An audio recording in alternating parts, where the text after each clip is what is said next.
बोलो गणपति बप्पा मोरिया।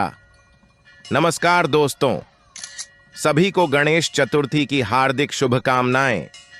इस त्योहार पर आज मैं भगवान गणेश की 3 अनकही कहानियों के बारे में बात करने जा रहा हूं, जो शायद आप नहीं जानते होंगे। तो चलिए शुरू करते हैं। पहली कहानी, कुएं के अंदर से गणेश की संयम प्रकट होना। आंध्र प्रदेश के कणिपकम गणपति मंदिर की कहानी चमत्कारों और दैवीय चमत्कारों का एक क्षेत्र है, जो यहां आने वाले सभी लोगों को आश्चर्यचकित करती रहती है। जैसे कि कणिपकम में सबसे उल्लेखनीय घटना भगवान विनायक की मूर्ति की कथित वृद्धि है, जिसे गणपति के नाम से भी जाना जाता है। भक्तों ने पिछले कुछ वर्षों में मूर्ति का क्रमिक विस्तार देखा है। वर्तमान में केवल देवता के घुटने और पेट ही दिखाई देते हैं।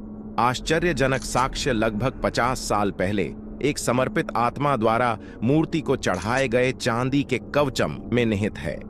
एक बार अच्छी तरह से फिट होने वाला यह कवच अब बढ़ती हुई मूर्ति को समायोजित नहीं कर पाता है, जिससे आगंतुक इस दिव्य परिवर्तन से आश्चर्यचकित रह जाते हैं। मंदिर की अनूठी परंपरा में मंदिर के तालाब के पवित्र जल में डुबकी लगाना और फिर देवता के सामने शपथ लेना शामिल है। इस तालाब की अपने आप में एक अद्भुत कहानी है। ऐसा माना जाता है कि भगवान गणेश इसी जल से स्वयं प्रकट हुए थे, और कहानी लगभग 1000 साल पुरानी है। वहां 3 शारीरिक रूप से अक्षम भाई रहते थे, एक अंधा, एक गूंगा और तीसरा बहरा।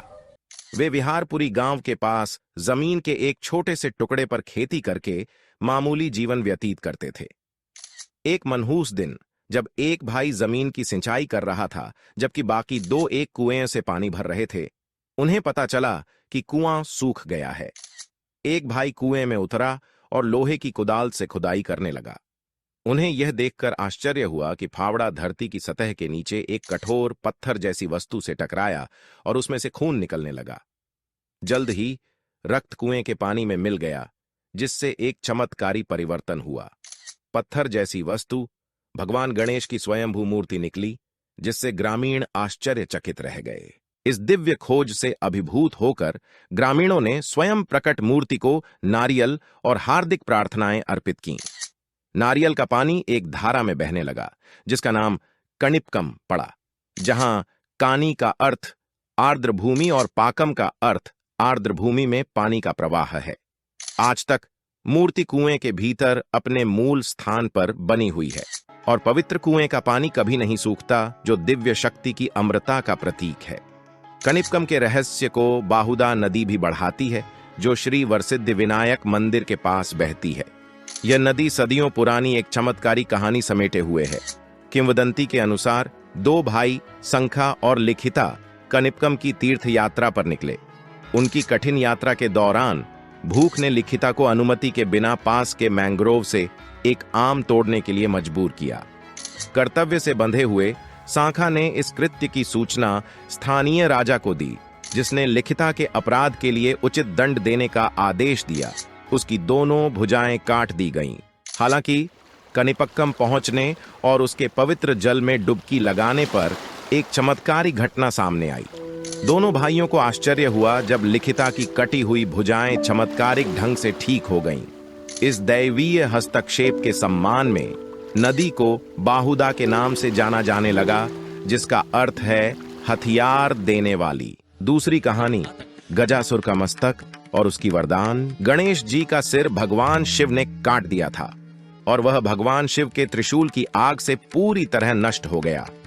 हाथी को वरदान के अनुसार यह संभव नहीं था कि मूल सिर भगवान गणेश के शरीर के साथ फिर से जुड़ जाए। भगवान शिव द्वारा हाथी का सिर गणेश जी के धड़ से जोड़ने के बाद यदि सिर उड़ा दिया जाए या जला दिया जाए, तो उस पर कई गुना भंडार जमा हो जाता है। जिस हाथी का सिर काटकर गणेश जी के धड़ से जोड़ा गया था, वह पिछले जन्म में भगवान शिव का बहुत बड़ा भक्त था।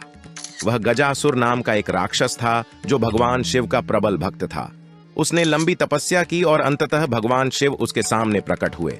उन्होंने ज्ञान और पूर्ण अध्यात्म ज्ञान के प्रतीक के रूप में वरदान मांगा। भगवान शिव ने उसे आशीर्वाद दिया, क्योंकि वह ज्ञान का प्रतीक होगा। तो गजासुर का हाथी के रूप में पुनर्जन्म हुआ, और जिसका सिर कट गया और भगवान गणेश के शरीर में फिर से जुड़ गया। तीसरी कहानी, 3000 फुट पहाड़ की चुरा में भगवान एक दंत की मंदिर की कहानी।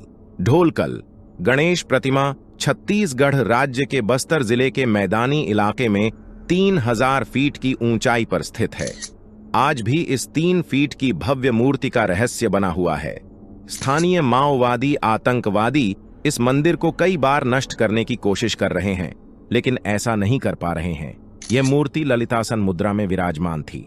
गणपति जी की इस मूर्ति में ऊपरी दाहिने हाथ में एक टूटा हुआ दांत, ऊपरी बाएं हाथ में एक टूटा हुआ दांत है। निचले दाहिने हाथ में अभय मुद्रा में अक्षमाला है, जबकि मूर्ति के निचले बाएं हाथ में मोदक है। यह रहस्यमयी अद्भुत प्रतिमा ढोल के रूप में स्थापित है। इस पर्वत पर 3 मंदिर हैं, एक माता पार्वती का, एक गणेश का और एक सूर्यदेव का। 3000 फीट की ऊंचाई पर नागा राजवंश के छिंदक नागवंशी राजाओं ने 11वीं शताब्दी में इसका निर्माण कराया था, जो प्राचीन हिंदू धर्म ग्रंथों की एक कहानी पर आधारित है कि एक बार भगवान परशुराम भगवान शिव के दर्शन के लिए जा रहे थे। तभी भगवान गणेश ने उन्हें रोका। क्रोधित होकर परशुराम ने भगवान गणेश को युद्ध में शामिल कर लिया। भगवान लंबोदर ने परशुराम जी को भूमि पर गिरा दिया। बैलाडीला की पहाड़ी पर उनका संतुलन बिगड़ गया। वे दोनों इस पहाड़ी पर पहुंचे और उनमें विवाद हो गया। क्रोधित होकर भगवान परशुराम जी ने उस पर फरसे से प्रहार किया। परिणाम स्वरूप भगवान गणेश का एक दांत टूट गया। इसीलिए उन्हें एक दंत कहा जाता है और कुल्हाड़ी गांव में गिरी, जिसे बाद में फरसपाल के नाम से जाना जाने लगा। 2012 के बाद यह मंदिर लोकप्रिय होता जा रहा है। कृपया इस वीडियो को अधिक से अधिक लोगों तक पहुंचाने के लिए इसे लाइक करें, शेयर करें और हमारे चैनल को सब्सक्राइब करना न भूलें। धन्यवाद।